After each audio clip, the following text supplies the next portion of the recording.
Hola, querida iglesia, Dios les bendiga. Bienvenidos a nuestro estudio del Evangelio de Juan. Recuerden que estamos haciendo un estudio expositivo acerca de este Evangelio y hemos estado entonces estudiando por ya largo tiempo, ¿sí? Este Evangelio lo empezamos desde Juan 1:1 y recuerden que es un estudio que hacemos versículo a versículo, tratamos de desglosar, tratamos de extraer todas las riquezas doctrinales, ¿cierto? Espirituales que tiene este evangelio para nuestra vida. Estamos entonces en el capítulo 12 y vamos a estar estudiando entonces en este encuentro los versículos 19 al 26. Vamos a estar entonces estudiando estos versículos y como es de costumbre ya quiero dar este tema en dos partes, ¿sí? Para que no se nos haga muy largo el tiempo. Entonces vamos a hablar en esta vez este Jesús visualiza la cruz. Listo. Vamos a ver este tema en dos partes, que comprende desde el versículo 19 al 26 del capítulo 12 de Juan. Pero antes de iniciar, yo quiero invitarlos a que hagamos una oración. Y para hacer esta oración, yo quiero invitar a Joel Sandoval, que está conectado con nosotros. Tiene ahí la camarita muy juicioso, a que me acompañe haciendo una oración por este tiempo y para que el Señor y el Espíritu Santo nos permita tener un estudio maravilloso. Padre Celestial, en el nombre de mi Cristo Jesús, Señor, te damos gracias por este momento que nos das como iglesia, como familia en Cristo, para compartir, Señor, y para aprender de tu palabra. En el nombre de mi Cristo Jesús, Señor, llena a nuestro pastor de sabiduría para que enseñe tu palabra conforme a tu verdad, en el nombre de mi Cristo Jesús. Permite, Señor, que lo que aprendamos hoy agarre más nuestras vidas. En el nombre de mi Cristo Jesús. Amén. Amén, amén. Bueno, vamos entonces a leer los versículos que vamos a estar estudiando en este tema, pero hoy vamos a estar tocando solamente unos pocos versículos en eso. Versículo 19 vamos a empezar a leer, ¿cierto? Del capítulo 12. Dice la palabra de Dios. Pero los fariseos dijeron entre sí, ¿ya veis que no conseguís nada? Mirad, el mundo va tras él. Unos Habían ciertos griegos entre los que habían subido a adorar en las fiestas. Estos pues se acercaron a Felipe, que era de Bethsaida de Galilea, y le rogaron diciendo, Señor, quisiéramos ver a Jesús. Felipe fue y se lo dijo a Andrés. Entonces Andrés y Felipe se lo dijeron a Jesús. Jesús le respondió diciendo, ha llegado la hora para que el Hijo del Hombre sea glorificado. De cierto os digo que si el grano de trigo no cae en tierra y muere, queda solo, pero si muere, lleva mucho fruto. El que ama su vida, la perderá, y el que aborrece su vida en este mundo, para vida eterna, la guardará. Si alguno me sirve, sígame, y donde yo estuviere, allí también estará mi servidor. Si alguno me sirviere, mi Padre le honrará. Amén. Vamos entonces a estar estudiando en estos versículos y estamos retomando entonces este estudio del Evangelio de Juan después de casi un mes largo de vacaciones por las diferentes actividades que tuvimos, nuestro retiro espiritual, la visita al pastor Isaías y también todo lo que fue la Semana Santa. Entonces, yo quiero recordarles a ustedes nuevamente que este Evangelio que estamos estudiando, que es el Evangelio de Juan, tiene un propósito. Y este propósito lo he reiterado muchas veces y yo quiero que ustedes siempre que alguien les pregunte cuál es el objetivo del Evangelio de Juan, ustedes tengan claro, puedan dar respuesta a esa pregunta. Porque hay veces es difícil comprender el objetivo que tienen, por ejemplo, las diferentes cartas de Pablo, porque hay veces no está explícito la razón por la cual está escribiendo, o sea, no dice, escribo esta carta por esto, en algunos sí los dice, o en Evangelio, en este Evangelio de Juan, pues Juan está queriendo hablarnos a nosotros acerca de lo que es ese objetivo. Y está en Juan 20, 30, 31. Juan 20, 30, 31 nos habla a nosotros acerca de cuál es la intención clara que tiene el apóstol Juan en escribirnos todo lo que nos ha escrito hasta todo el capítulo. Pero dice en el 20, hizo además Jesús muchas otras señales en presencia de sus discípulos, las cuales no están escritas en este libro, pero estas se han escrito para que creáis que Jesús es el Cristo, el Hijo de Dios, y para que creyendo tengáis vida en su nombre. Entonces, esto tiene que quedar para nosotros muy claro cuál es el propósito del Evangelio de Juan, ¿cierto? Que entonces, para que creamos que Jesús es el Cristo y que Él es el Hijo de Dios, y que creyendo en Él tengamos vida en su nombre. Entonces, querida iglesia, estamos en el capítulo 12, un capítulo que empieza a narrar las últimas semanas del ministerio terrenal de nuestro Señor Jesucristo. Juan, durante los primeros 11 capítulos, nos narró los 3 años y medio, ¿cierto? Nos narra 3 años y medio del ministerio de Jesús. Y se toma 10 capítulos para narrar la última semana del ministerio del Señor. O sea, Él se va a gastar 10 capítulos en 8 días porque nos va a dar mucha información de lo que fueron los últimos momentos del Señor Jesús aquí en la tierra.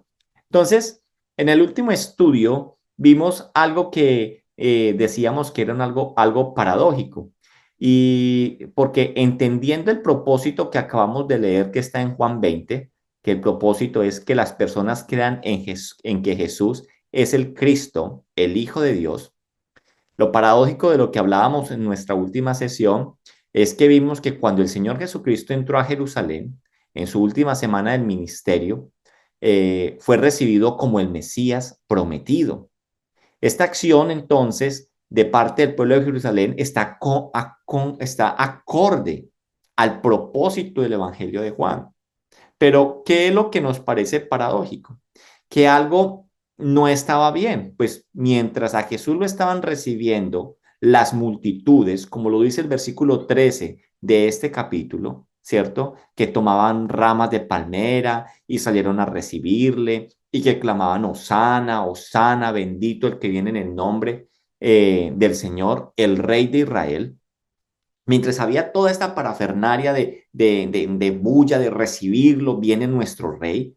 El Señor lo leíamos en paralelo en un evangelio sinóptico y es en Lucas 19, 41, 42. Es que cuando Jesús estaba llegando cerca a la ciudad, al verla, Jesús lloró. O sea, ¿y por qué Jesús, decíamos, está llorando si lo están recibiendo como el Mesías, como el rey? Entonces, ¿qué decía Jesús allí en esos versículos? Les dice, dice, oh, si también tú conocieses al menos en este tu día lo que es para tu paz, mas ahora están encubiertos tus ojos. Y Jesús lloró. Entonces, vimos que lo que estaba mal, vimos que lo que estaba mal en esto era que el Señor sin duda era el del Mesías, era el Cristo, el que habría de venir. Pero ese Cristo, eso que acabamos de decir, no era el Salvador que los judíos esperaban. Ya lo hemos repetido en varias ocasiones. Esas mismas personas que lo aclamaban como Mesías esperado, días después gritaban, crucificadle, crucificadle. Lo vamos a ver, ¿cierto? Pero ¿por qué? Dijimos, ¿por qué ese cambio de actitud de las personas? Lo que dijimos era porque Jesús los había decepcionado de sus expectativas, las que surgían de sus propios corazones. Porque ellos, ¿qué estaban esperando? Ellos estaban esperando un rey, como ellos decían, el rey de Israel, que los librara de la opresión del imperio extranjero. Entonces, Jesús es el rey, el Mesías, sin duda, trajo liberación y reconciliación, pero no en torno a algo que ellos estaban esperando, que era algo temporal, sino a la situación. Jesús vino a traer liberación y reconciliación a la situación más desesperada o el verdadero problema que tiene el hombre, que es su total distancia con Dios. ¿Listo? Entonces, allí quedamos nosotros en nuestra última clase, que el pueblo entero se estaba volcando sobre el Señor y que había entonces una tensión política y era una tensión tremenda porque prácticamente allí se estaba convirtiendo eso en una olla de presión de rebelión contra Roma, porque era lo que ellos estaban buscando y era el aire que se respiraba, porque recordemos que están en la Pascua y estaban celebrando que habían sido liberados años anteriores, ¿cierto? Por Moisés también de otro imperio que los oprimía, que era el imperio egipcio. Entonces, a tal punto era el gentío de personas que estaban recibiendo a Jesús, que estaban batiendo los ramos, que estaban gritando, bendito el que viene en nombre del Señor, que hasta los mismos fariseos, enemigos del Señor, quienes habían tratado una y dos y tres y cuatro y muchas veces de difamarlo, de poner en él toda clase de tropiezos, lanzaran entonces la afirmación que usted y yo podemos encontrar en el versículo 19. ¿Qué dice? Pero los versículo 19 del capítulo 12 dice, pero los fariseos dijeron entre sí, ya veis que no conseguís nada. Mirad, el mundo va tras él. Entonces, aquí estos fariseos estaban rechazando a Jesús. No habían querido recibirle ni aceptarlo en ninguna de las tantas veces que el Señor Jesús les había llamado y les decía acerca de la necesidad de un arrepentimiento y de vivir verdaderamente como Dios manda y no de una forma religiosa como ellos creían que debían, que lo que debían de hacer para poder agradar a Dios. Ahora bien, no solo los escribas y fariseos y saduceos rechazaban al Señor, sino que, como lo vamos a ver más adelante, cuando estemos viendo Juan 19, vamos a ver que después el pueblo entero, en este momento lo están alabando, pero después el pueblo entero también lo va a rechazar. Entonces, este rechazo que estamos viendo aquí en Juan 12, 19, este rechazo que estamos viendo aquí, eh, dice nos va a dar a nosotros pie para estudiar algo bien interesante. Cuando leemos Juan 19, 14, 15, dice la palabra de Dios, Juan 19, 14, 15, era la preparación de la Pascua y como la hora sexta. Entonces dijo a los judíos, he aquí vuestro rey, pero ellos gritaron, fuera, fuera, crucifíquele. Pilato les dijo, a vuestro rey he de crucificar. Respondieron los principales sacerdotes, no tenemos más rey que el César. Entonces mire que aquí todo el pueblo, cuando Jesús estaba allí parado, ellos decían que lo crucificaran. Y otros versículos nos pueden hablar, otras versiones, otro evangelio nos puede decir que lo que decían era que le liberaran a Barrabás y que a Jesucristo lo crucificaron, ¿cierto? Pero esto que estamos viendo acá, este rechazo de los escribas, saduceos y de fariseos y aún del mismo pueblo, nos va a dar para decir que el rechazo del pueblo judío a la persona del Señor Jesucristo se convirtió en la puerta para que la salvación llegase al pueblo no judío. Eso nosotros lo tenemos que entender, que ese rechazo de ese pueblo judío, de esa persona, de lo que fue Cristo, se convirtió en la puerta para que la salvación llegara a nosotros. Y cuando nosotros hablamos de esto, entonces, ¿qué es ese pueblo no judío? Ese pueblo no judío es los gentiles. Entonces, salvación a los gentiles, eso era algo que no podían aceptar los judíos, no querían ni podían aceptar. Los judíos no podían aceptar que los gentiles pudiesen se pudieran ver beneficiados de las promesas y de los pactos hechos a ellos los judíos. Pero Pablo nos va a mostrar a nosotros en sus cartas, y Pablo, que es el apóstol de los gentiles, va a mostrar claramente que el rechazo de ellos abrió la puerta para los gentiles. Pablo expresa lo que sucedió con la muerte del Señor Jesucristo en torno a lo que no eran los judíos. Mire lo que dice Efesios 2. Yo los invito a que vaya a Efesios 2. Como no tengo cámara, la verdad no sé si lo están buscando o cuándo llega. En Efesios 2, 11,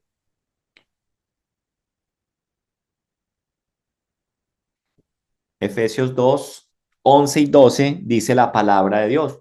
Por tanto, acordaos de que en otro tiempo vosotros, los gentiles, en cuanto a la carne, eran llamados incircuncisos por la llamada circuncisión hecha con mano en la carne.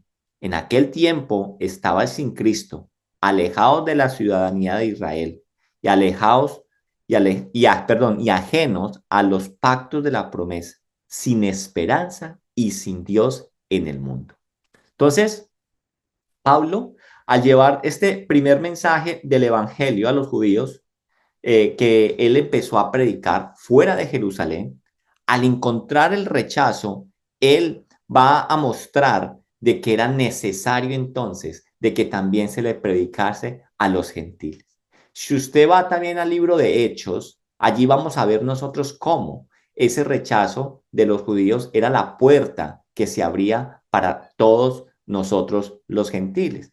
En Hechos 13, 46, Hechos 13:46 nos dice a nosotros, entonces Pablo y Bernabé, hablando con denuedo, dijeron, a vosotros a la verdad era necesario que se os hablase primero la palabra de Dios.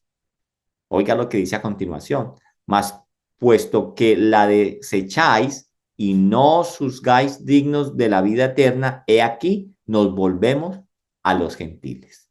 Entonces, tan inaceptable era que los gentiles fuesen cobijados por las promesas y pactos hechos por Dios a los judíos, que hasta el mismo Pedro, cuando nosotros leemos el libro de los Hechos, reconoce que no había forma ni manera de que él fuera a la casa de una persona que no fuera judía. Y ahí nos va a recordar a nosotros la historia de Cornelio. Recuérdese que Pedro estaba orando y dice que mientras Pedro oraba, él veía que un lienzo bajaba del cielo con animales impuros.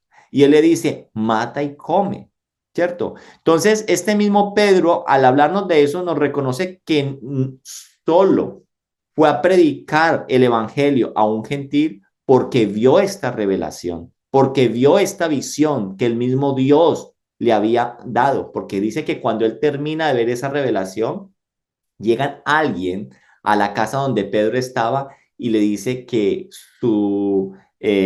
su señor lo había mandado a buscar a él. Entonces, Pedro se va y eso está en Hechos 10, pero yo quiero que vayamos a Hechos 10:28. En Hechos 10:28 nos vamos a encontrar que dice, y les dijo, vosotros sabéis cuán abominables es para un varón judío juntarse o acercarse a un extranjero. O sea, mire que Pedro nos está reconociendo que fue a predicar el evangelio a la casa de un gentil solo porque Dios lo mandó a través de la visión.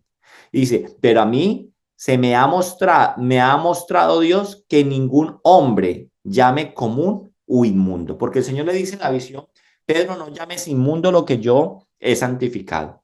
Entonces, Pedro al llegar allí, no fue solamente el Pedro el que se sorprendió, sino que los que iban con Pedro vieron que cuando Pedro estaba allí predicando y enseñando, el Espíritu Santo vino sobre esta casa de gentiles, en la casa de Cornelio, que era ¿qué?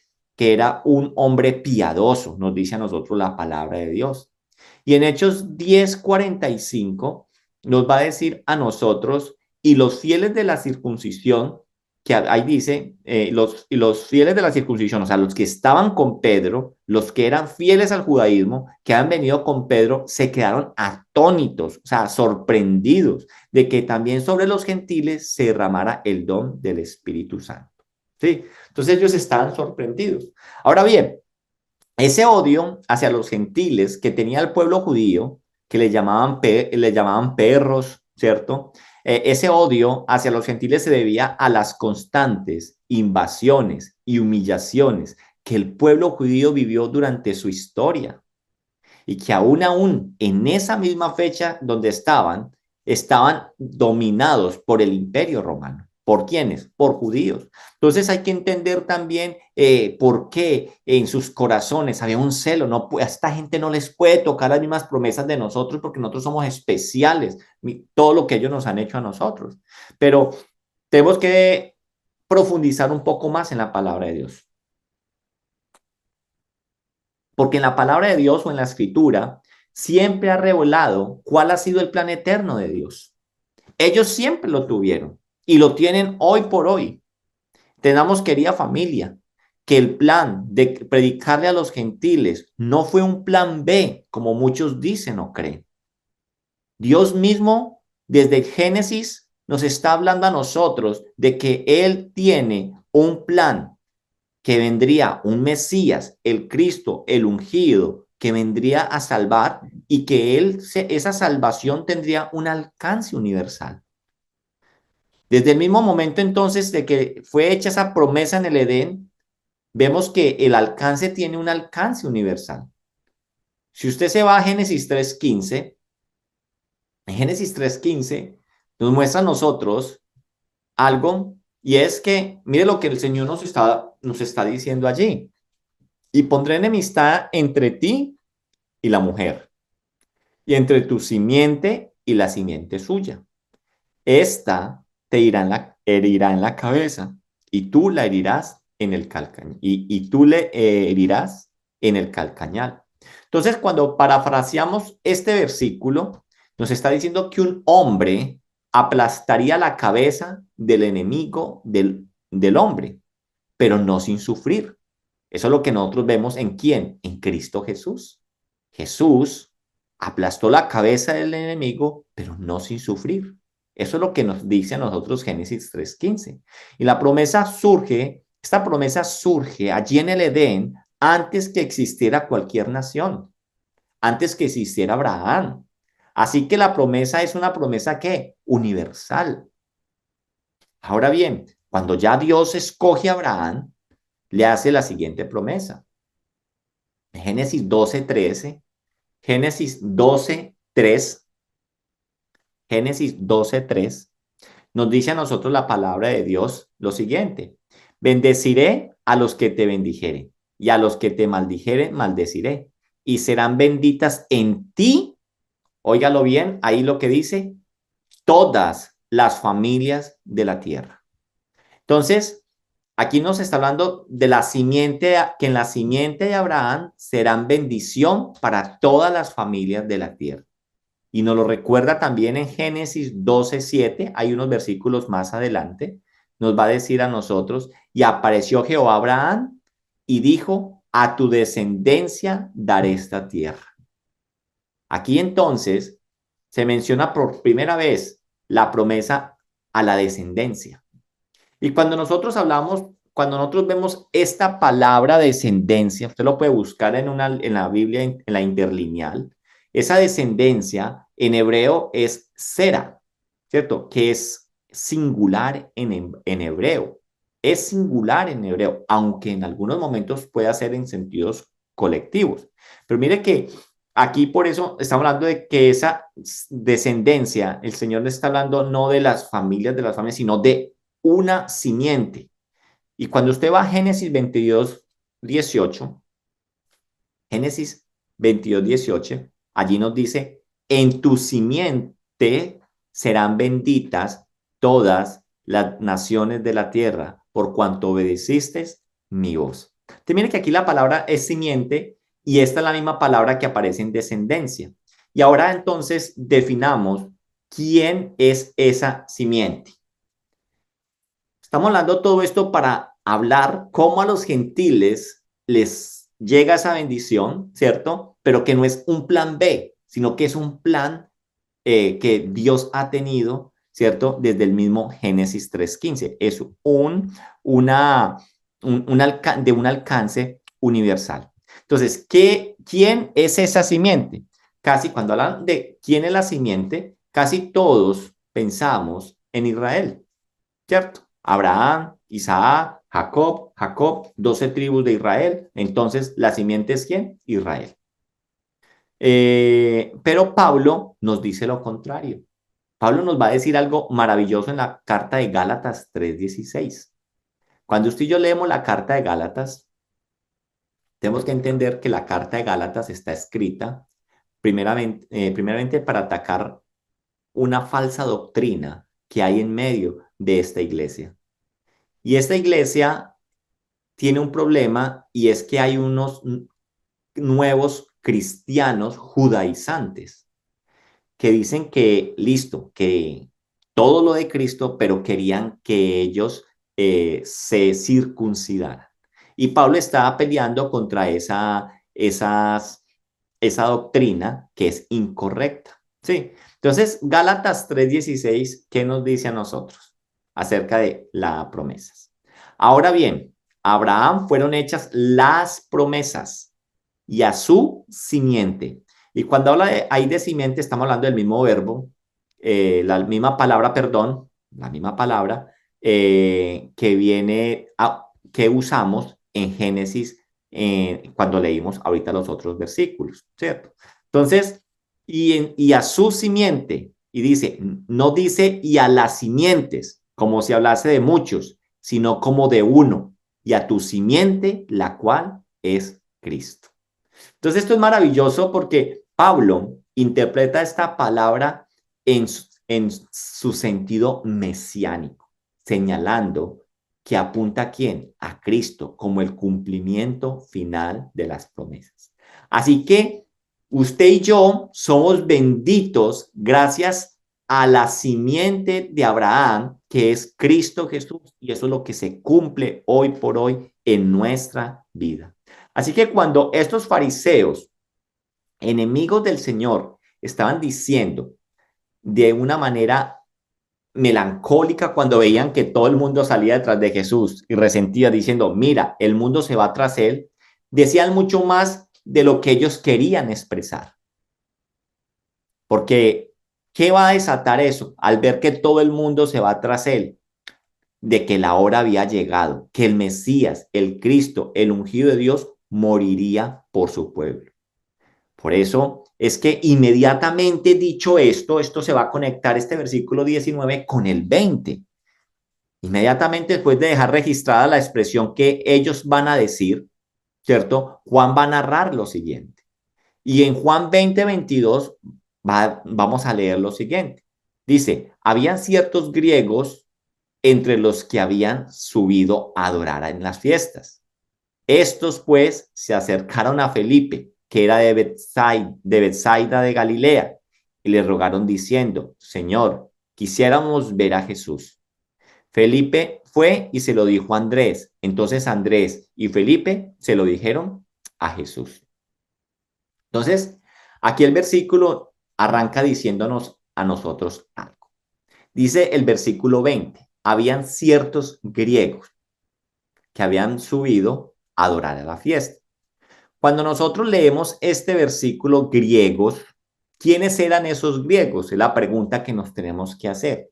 ¿Quiénes estaban buscando a Jesús verdaderamente? Cuando vemos la Biblia en su origen, literalmente lo que aquí está diciendo Juan es que unos helenos, ¿cierto? Hay unos helenos griegos en Jerusalén en medio de la fiesta de la Pascua. Entonces, tenemos que entender quiénes son estos griegos. Estos griegos no eran judíos de la diáspora cuando ellos se fueron. ¿Camilo dijo algo? No. No eran judíos de la diáspora, o sea, aquellos que eran judíos, ¿cierto? Que pertenecían al pueblo y que por la diáspora, por las invasiones que ellos tuvieron que salir, ¿cierto? Se fueron y aún guardaban y conservaban su cultura y estaban volviendo a Jerusalén a celebrar una de las fiestas. No, cuando nosotros leemos lo que Juan está diciendo y cuando en el original él está diciendo que esos griegos eran unos helenos, nos está hablando entonces es de que estos helenos son gentiles. O sea, entendamos, estos griegos son unos gentiles que fueron a Jerusalén, ¿cierto? Provenientes de Grecia, ¿cierto? a buscar a Jesús en medio de la Pascua. No eran tampoco prosélitos. ¿Qué eran los prosélitos? Esos gentiles que acogían la fe judía y se circuncidaban, porque Juan también nos lo hubiera hecho saber a nosotros de una forma diferente, con un nombre o especificando. Estos de los que están hablando, estos helenos, tienen un parecido con ese Cornelio, porque nos dicen que Cornelio era un hombre temeroso de Dios y justo.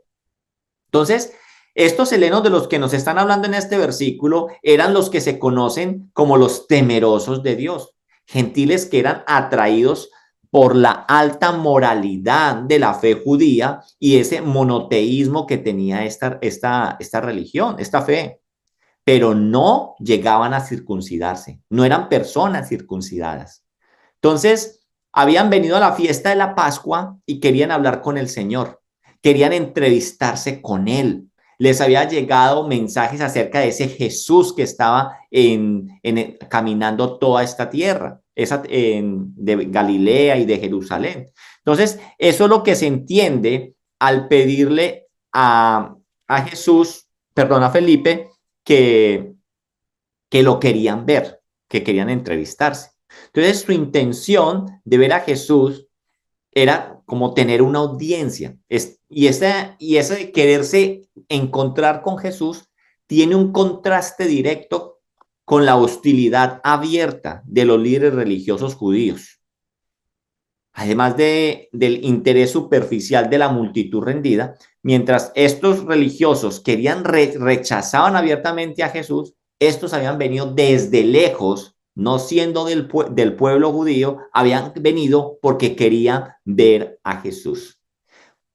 Ahora, ¿por qué fueron a Felipe? Nos tenemos que preguntar. Tal vez fueron a Felipe, pues este nombre era griego. Felipe es un nombre griego y tal vez ellos creyeron que Felipe era un nombre griego, pero no, porque Juan bien nos aclara a nosotros que Felipe era ¿de dónde? De Betsaida de Galilea. Él no era judío, su nombre no era griego, su nombre tal vez era griego. Pero nosotros ¿qué vemos? Que ellos vienen a Felipe y vemos que Felipe no va directamente al Señor. Felipe va ¿a quién? Va a otra persona. ¿A quién nos dice el versículo a nosotros que Felipe fue? Felipe fue y le contó ¿a quién? A Andrés, ¿cierto? Él fue y le contó a Andrés. Entonces, Felipe no le lleva el mensaje al Señor. ¿Por qué no le lleva el mensaje al Señor? Y él prefiere consultarlo con uno más. ¿Por qué? Tal vez por la dirección que ellos como discípulos habían recibido en el pasado del Señor. Y eso lo recordamos en Mateo 10, del 5 al 6, cuando Jesús los envió a ellos, los comisiona a que vayan y prediquen y anuncien el reino de los cielos. En Mateo 10, 5, 6, dice, a estos 12 envió Jesús y les dio instrucciones diciendo, por camino de gentiles no vayan y en ciudades de samaritanos no entren, sino id antes a las ovejas perdidas de la casa de Israel. ¿Sí? Y cuando usted lee también Mateo 15, 22, 24, también nos habla a nosotros acerca de cómo Jesús, hay una mujer cananea que había salido de la región y clamaba, Señor, hijo de David, ten misericordia de mí. Mi hija es gravemente atormentada por un demonio. Pero Jesús no le respondió palabra. Entonces, acercándose a sus discípulos, le lo rogaron diciendo, despídela, pues da voces tras nosotros. Él respondiendo dijo, no soy enviado sino a las ovejas perdidas de la casa de Israel. Entonces, por esto podemos asumir el por qué Felipe fue Andrés, porque Jesús y gentiles no era una relación estrecha entre sus discípulos, aunque Jesús sí tuvo contacto con gentiles, que nosotros ya lo hemos visto. Un caso es la mujer samaritana. Pero ahora entonces, el rechazo de los líderes judíos y también el próximo rechazo también de todo el pueblo cuando van a gritar que lo crucifiquen, abrían las puertas a los gentiles. El Señor Jesucristo entonces lo expresó así al final de su ministerio, pero nos lo habla a nosotros Mateo 21 del 42 al 45. ¿Qué nos dice nosotros la palabra de Dios allí? En Mateo 21, 42, 45. Jesús les dijo, ¿nunca leíste en la escritura, la piedra que desecharon los edificadores ha venido a ser cabeza del ángulo? El Señor ha hecho esto y es cosa maravillosa ante nuestros ojos. Por tanto, os digo que el reino de Dios será quitado de vosotros. Mira lo que el Señor les está diciendo. Será dado a gente que produzca los frutos de él. Y el que cayere sobre esta piedra será quebrantado. Y sobre quien ella cayere le desmenuzará. Y oyendo sus parábolas, los principales sacerdotes y los fariseos entendieron que hablaba de ellos. Bien, entonces Felipe estaba duditativo y va Andrés, el hermano de Pedro, y juntos deciden ir a decírselo al Señor. Ahora, lo que también nos va a parecer un poco extraño a nosotros es de que lo extraño de este relato es que hasta aquí llegan estos griegos. Juan no nos habla más de estos griegos, no se dedica más a ellos, no nos informa qué fue lo que hablaron con el Señor, qué les dijo el Señor, qué hablaron en esa entrevista. A Juan lo que le interesa verdaderamente no fue lo que ellos hablaron. A Juan, el apóstol, lo que le interesa relatar es lo que demarcó este informe que tanto Felipe como Andrés le dieron al Señor Jesús. ¿Qué, qué dice Jesús? Jesús le respondió diciendo a lo que ellos le dijeron al Señor en el versículo 22, que decíamos, que veíamos en el versículo 22. Felipe fue y se lo dijo a Andrés. Entonces Andrés y Felipe se lo dijeron a Jesús, ¿cierto? Ahí estamos. Entonces, dice el versículo 23, Jesús les respondió diciendo, ha llegado la hora para que el Hijo del Hombre sea glorificado. Entonces, la respuesta a que los gentiles lo buscaban y que querían hablar con él fue que el Señor supo que la hora había llegado. Entonces, esto nos muestra que el que unos gentiles buscaran a Jesús era como una señal para que Jesús entendiera, perdón, para que Jesús diera a entender de que ya la hora había llegado, la hora de su muerte, ¿cierto? Y esto va a desencadenar entonces, nos va a desencadenar lo que Jesús nos va a decir en el versículo 24, que dice, de cierto os digo, que si el grano de trigo no cae en la tierra y muere, queda solo, pero si muere, lleva mucho fruto. Esto entonces nos va a llevar a nosotros a aprender acerca de lo que Jesús quiere con sus seguidores. Vamos a dejar el tema hasta aquí y en nuestra próxima enseñanza vamos a hablar acerca entonces cómo esta respuesta lleva a que el Señor hable acerca de que la hora ha llegado y lo que Él va a empezar a hablar, porque desde aquí Jesús entonces, por lo que con la llegada de estos helenos o griegos, Jesús visualiza de que es el momento de la cruz. Amén. Yo los invito a que oremos y que entonces si hay preguntas, inquietudes, lo hablemos entonces ahorita después de la oración. Señor, yo te doy gracias por esta noche de estudiar tu palabra. Gracias por recordarnos, Señor, esas promesas tan maravillosas que tú le diste, Señor, a Abraham, Señor, y esas promesas tan maravillosas de tu simiente, Señor, y que en ella íbamos a ser benditos, bendecidos todas las familias de la tierra. Gracias porque esa bendición y esa promesa maravillosa hecha hace tantos años, hoy ha llegado a nuestras vidas y hoy podemos estar hablando de que esa simiente nos ha reconciliado con nuestro Padre. Te doy gracias porque tú has tenido misericordia de nosotros y nos has traído también ante tus pies. Permítenos cada día ser más agradecidos con esta salvación, este regalo tan grande que tú nos has dado y poder responder asertivamente a semejante regalo que tú nos has dado por gracia. Te alabamos y te bendecimos, Señor, y nos quedamos en tu presencia, en el nombre de Cristo Jesús. Amén y amén.